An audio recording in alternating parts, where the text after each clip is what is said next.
Narito ang pagsasalin sa Filipino, Panginoon, ibuhos mo ang iyong espiritu sa aking buhay, isang mapagpalang panalangin sa umaga. Magpakatino tayo sa propesiya na matatagpuan sa Gawa 2, versikulo 17, na nagpapahayag na sa mga huling araw. Sinasabi ng Diyos na ibubuhos niya ang kanyang espiritu sa lahat ng tao. Ang inyong mga anak na lalaki at babae ay magpopropesya. Ang inyong mga kabataan ay magkakaroon ng mga pangitain, at ang inyong mga matatanda ay mananaginip. Ang talatang ito ay hindi dapat ituring na simpleng salita lamang sa kasulatan, kundi isang malalim na panawagan upang magising sa katotohanan ng ating panahon. Ang pangako ng Diyos ay hindi isang bagay na malayo o hindi maaabot, ito ay natutupad sa harap ng ating mga mata. Ngayon, higit kailanman, nasasaksihan natin ang malinaw na mga tanda ng pagkilos ng Espiritu Santo sa mundo. Gayunpaman, kasabay nito, nakikita natin ang pagsulong ng mga puwersa ng kasamaan na nagpapakita ng mga tusong estratehiya at panlilinlang na naghahanap upang ilayo ang mga puso at isipan mula sa banal na layunin. Ang mga huling araw, gaya ng inilarawan sa Biblia, ay minarkahan ng matinding mga kontradiksyon, mga sandali ng dakilang liwanag at kadiliman, maluwalhating mga pagkakataon at nakakatakot na mga hamon. Sa Mateo 24, nagbabala si Jesus tungkol sa mga huwad na Kristo, mga digmaan, mga alingawngaw ng digmaan, mga taggutom, mga salot, at mga lindol. Ang mga pangyayaring ito ay hindi dapat magdulot sa atin ng takot, kundi paalalahanan tayo na tayo ay nabubuhay sa mga panahong propetiko, kung saan ang bawat pagpili ay mahalaga. Ang banal na tugon sa mga tandang ito ay ang pagbubuhos ng Espiritu Santo sa lahat, gaya ng ipinahayag sa Joel at inulit sa Gawa. Ang Diyos ay kumikilos ng may kapangyarihan, ngunit nasa sa atin na buksan ang ating mga puso upang tanggapin siya. Marami ang nakaranas ng pagbubuhos na ito sa isang nakapagbabagong paraan. Ang mga simpleng tao, bata at matanda, ay ginamit ng Diyos upang magpropesya, magpagaling, magturo, at manguna. Gayunpaman, mayroon ding mga taong, sa kabila ng pagiging napapaligiran ng presensya ng Diyos, ay hinahayaan na lumamig ang pag-ibig sa Kanya. Ang pagmamatigas ng puso na ito ay nangyayari kapag inuuna natin ang mga kasiyahan ng mundong ito, ang pera, ang katayuan, at ang mga personal na ambisyon kaysa sa matalik na relasyon kay Kristo. Nagbabala na si Jesus tungkol dito sa Mateo 24:12 na nagsasabing dahil sa paglaganap ng kasamaan, ang pag-ibig ng marami ay lalamig. Ito ay isang bagay na dapat nating bantayan ng palagian, ang idolatriya, pangkukulam, imoralidad sa sexual, at ang pagkamuhi sa pagitan ng mga tao ay malinaw na mga tanda ng mga huling araw na binanggit sa 2 Timoteo 3 at Roma 1. Nasasaksihan natin ang isang lipunan na lalong lumalayo sa Diyos, ipinagpapalit ang walang hanggang katotohanan para sa pansamantalang kasinungalingan. Ngunit kahit na sa madilim na senaryong ito, patuloy na tinatawag ng Diyos ang kanyang bayan upang maging asin at ilaw. Hindi lamang siya tumatawag, kundi binibigyan din niya ng kapangyarihan ang mga nagpapasakop sa kanya ng may katapatan. Mga kapatid, gumising tayo. Buksan natin ang ating mga mata at puso upang makilala ang mga panahon na ating kinabubuhayan. Hindi tayo maaring makontento sa pagiging mga manonood lamang habang ang mundo ay naglalakad patungo sa katuparan ng mga propesiya. Dapat tayong maging mga protagonista, mga ahente ng pagbabago na ginagabayan ng Espiritu Santo. Sa Lucas 21:11, nagbabala si Jesus tungkol sa malalaking lindol, taggutom, salot, at mga tanda sa langit. Tumingin tayo sa ating paligid, ang mga natural na sakuna, pandemya, pagbabago ng klima, at mga pandaigdigang hidwaan ay tumitindi. Ang lahat ng ito ay nagtuturo sa kalapitan ng pagbabalik ni Kristo. Ngunit kasabay nito, alalahanin natin na ibinubuhos ng Diyos ang kanyang espiritu sa lahat. Siya ay nagtataas ng isang hukbo ng mga lalaki at babae na nakatuon sa kanyang layunin. Para sa mga naglalagak ng kanilang tiwala sa kanya, may pag-asa at garantisadong tagumpay. Maaari tayong manatiling matatag sa gitna ng mga bagyo dahil ang ating angkla ay si Kristo. Siya ang ating bato, ang ating kuta at ang ating ligtas na kanlungan. Gayunpaman, upang lubos na maranasan ang kaloob na ito, kailangan nating hanapin ang Diyos ng buong puso natin. Sinasabi ng Jeremias 29:13, "Hahanapin ninyo ako at masusumpungan ako. Kapag hinanap ninyo ako ng buong puso, hindi sapat na dumalo lamang sa mga simbahan o lumahok sa mga ritual na panrelihiyon. Nais ng Diyos ang isang tunay na relasyon sa atin. Nais niyang hanapin natin siya ng may pag-iibigan, may uhaw at gutom sa kanyang presensya." Sinabi ni Jesus, "Mapalad ang mga nagugutom at nauuhaw sa katuwiran, sapagkat sila ay bubusugin." Mateo 15:20. Ngayon, nananalangin ako na ang bawat isa sa atin ay mapabilang sa kategorya ng mga tumatanggap ng Espiritu ng Diyos. Naway maging katulad tayo ni Maria na pinili ang pinakamagandang bahagi, na umupo sa paanan ni Jesus upang matuto mula sa Kanya. Naway maging katulad tayo ni Daniel na nanatiling tapat sa Diyos kahit nasa gitna ng isang pagalit na kultura. Naway maging katulad tayo ni Pablo na nagpahayag, sapagkat sa akin, ang mabuhay ay si Kristo at ang mamatay ay pakinabang. Filipos 1:21. Naway ang ating buhay ay markahan ng isang nag-aalab na pag-iibigan kay Hesukristo na itinutulak ng pag-ibig at pananampalataya. Ngunit kasabay nito, kilalanin natin na tayo ay napapaligiran ng mga pangaraw-araw na tukso. Ang kaaway ay walang pagod na gumagawa upang magnakaw, pumatay at sumira. Naghahasik siya ng mga pagdududa, takot at mga distraksyon. Ipinakikita niya sa atin ang mga alternatibo na tila kaakit-akit, ngunit sa katotohanan ay inilalayo tayo sa banal na layunin. Kaya kailangan nating maging mapagbantay. Kailangan nating ingatan ang ating puso ng may kasigasigan, gaya ng itinuturo sa atin ng Kawikaan 4:23. Higit sa lahat na dapat ingatan mo ang iyong puso, sapagkat mula dito nagmumula ang mga bukal ng buhay. Hayaan mong punuin ng salita ng Diyos ang iyong isipan at ang iyong puso. Pagbulay-bulayan mo ito araw-araw. Ang Biblia ay ang ating kompas, ang ating ilawan na nagbibigay liwanag sa daan. Sa awit 11:19-105, nakasulat, "Ang iyong salita ay ilawan sa aking mga paa at liwanag sa aking landas." Kung wala ang salita, tayo ay nagiging madaling kapitan ng mga bitag ng kaaway. Sa pamamagitan nito, tayo ay pinalalakas upang labanan ang anumang pag-atake. Bukod pa rito, linangin natin ang malusog na relasyon sa ibang mga mananampalataya. Ang pakikisama ay mahalaga para sa espiritual na paglago.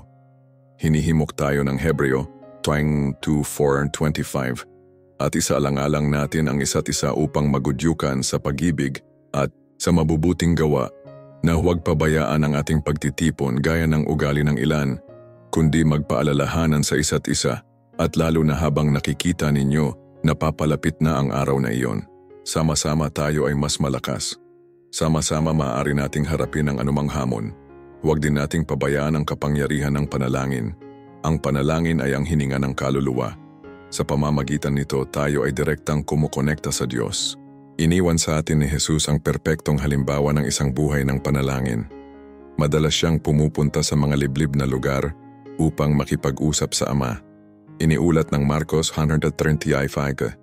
Sa madaling araw, nang madilim pa, bumangon si Jesus, lumabas ng bahay, at nagtungo sa isang ilang na lugar kung saan siya nanalangin. Naway sundin natin ang kanyang halimbawa na naghahanap ng pagiging malapit sa Diyos sa panalangin. Sa wakas, alalahanin natin na ang ating paglalakbay sa mundong ito ay maikli. Ipinapaalala sa atin ng Santiago 1:14, "Ano ang inyong buhay? Kayo ay gaya ng singaw na lumilitaw ng kaunti at pagkatapos ay nawawala. Tayo ay tulad ng ulap na lumilitaw sa umaga at agad na nawawala sa init ng araw. Dahil sa maikling panahong ito, kailangan nating mabuhay ng may pagkaapurahan. Walang panahon para magpaliban, walang puwang para sa mga pag-aalinlangan. Ang bawat araw ay isang pagkakataon upang luwalhatiin ang Diyos, bigyang inspirasyon ng buhay, at tuparin ang layunin kung saan tayo nilikha." Sa makatuwid, mga kapatid, itaas natin ang ating mga kaisipan sa panalangin. Ama sa langit, nakikiusap ako para sa bawat taong inaabot ko ng aking tinig. Naway matagpuan natin ang ating ganap na kaganapan sa iyong presensya at doon lamang. Naway matagpuan ng ating kaluluwa ang espiritual at emosyonal na sustento sa iyo, O Ama. Sa lahat ng ating ginagawa, Haring Jesus, naway ang ating pananabik sa iyo ay lalong magpakita ang pagnanais na lumakad kasama ka, na manatili sa iyo. Naway magkaroon tayo ng gutom sa Kanya na siyang tinapay ng buhay. Uhaw sa Kanya na nagtataglay ng buhay na tubig. Panginoon, likhain mo sa akin ang isang dalisay na puso. Panibaguhin mo sa akin ang isang matuwid na espiritu. Alam namin na Ikaw ay nananabik para sa isang pusong nagsisisi at nagsisisi, higit pa sa mga sakripisyo o mabubuting gawa. Tulungan mo akong talikuran ang lahat ng kasamaan, lahat ng panlilinlang, pagpapaimbabaw, inggit at paninirang puri, gaya ng mga bagong silang nasanggol, nais kong magnasa ng dalisay na gatas na espiritual, upang sa pamamagitan nito ako ay lumago sa aking kaligtasan. Ngayon na napatunayan mong Ikaw ay mabuti, ipagkaloob mo sa akin ang biyaya upang tahakin ng isang tuwid na landas sa iyong harapan, sa tuwing ang mga maruming kaisipan ay sasalakay sa akin at ang mga makasalanang pagnanasa ay magsisimulang magpahiwatig. Ipagkaloob mo sa akin ang lakas, Haring Jesus, upang labanan ang kasamaan. Nakikiusap ako para sa iyong awa, sapagkat sa mundong ito ako ay napapaligiran ng mga tukso. Ang hindi mabilang na nakakahawang impluensya ay nagbabanta na lusubin ang aking puso sa bawat sandali. Tulungan mo akong ingatan ang aking puso, punuin mo ito ng iyong salita, gawin mo akong mapagbantay laban sa lahat ng masasamang puwersa at lahat ng tusong kasinungalingan ng tao. Tulungan mo akong maging nasa mundo, ngunit hindi maging bahagi ng mundo. Bigyan mo ako ng kakayahan na maging isang malakas at banal na impluensya sa mundong ito, sa halip na maimpluensyahan ito. Tulungan mo akong maging asin sa lupaing ito, maging ilaw sa kadiliman, na ginagabayan ang aking mga kaibigan at aking pamilya. Naway ako ay sumikat na parang isang parola na nagpapalabas ng iyong katotohanan at pag-ibig. Naway ang aking buhay ay maging isang refleksyon ng iyong kaluwalhatian na nagbibigay inspirasyon sa iba na hanapin ang iyong mukha at maranasan ang kapuspusan ng iyong biyaya. Naway ako ay maging isang instrumento sa iyong mga kamay upang magdala ng pag-asa at pagbabago sa isang mundo na lubhang nangangailangan, alinsunod sa panawagan sa Filipos 48, na ang maluwalhating krus ay pag-isahin ng mga kapitbahay at mga hindi kilala. Pinaninindigan ko, mahal na mga kapatid, pag-isipan ninyo ang lahat ng bagay na totoo, marangal, tama, dalisay, kaibig-ibig, at karapat-dapat na pahalagahan. Kung mayroong birtud o anumang bagay na karapat-dapat na papuri, ituon ninyo ang inyong pansin dito. Panginoon, nakikiusap ako upang hindi ako maging isang espongha na sumisipsip ng karumihan ng mundo, kundi isang salamin na nagpapakita ng iyong kabutihan upang makita ito ng lahat. Nagpapasalamat ako, Guro, sa pagsagot sa panalangin ito. Naway ang iyong pangalan ay magpakailanmang pagpalain at parangalan. Sa pangalan ni Jesus, Amen. Sa mga huling araw, sinasabi ng Diyos na ibubuhos niya ang kanyang espiritu sa lahat ng tao. Ang mga anak na lalaki at babae ay magpopropesya, ang mga kabataan ay magkakaroon ng mga pangitain, at ang mga matatanda ay mananaginip. Sa makatuwid, talikuran natin ang lahat ng kasamaan, panlilinlang, pagpapaimbabaw, inggit at paninirang puri. Nagnanais tayo, gaya ng mga bagong silang nasanggol, ng dalisay na gatas na espiritual, upang sa pamamagitan nito, tayo ay lumago patungo sa kaligtasan, sapagkat naranasan natin na ang Panginoon ay mabuti, tanggihan natin sa gayon ang lahat ng anyo ng kasamaan, kasinungalingan, pagkukunwari, kasakiman at paninirang puri. Linangin natin ang matinding pagnanais gaya ng sa mga sanggol para sa gatas, para sa tunay na espiritual na pagkain na nagtataguyod ng pagunlad tungo sa pagtubos.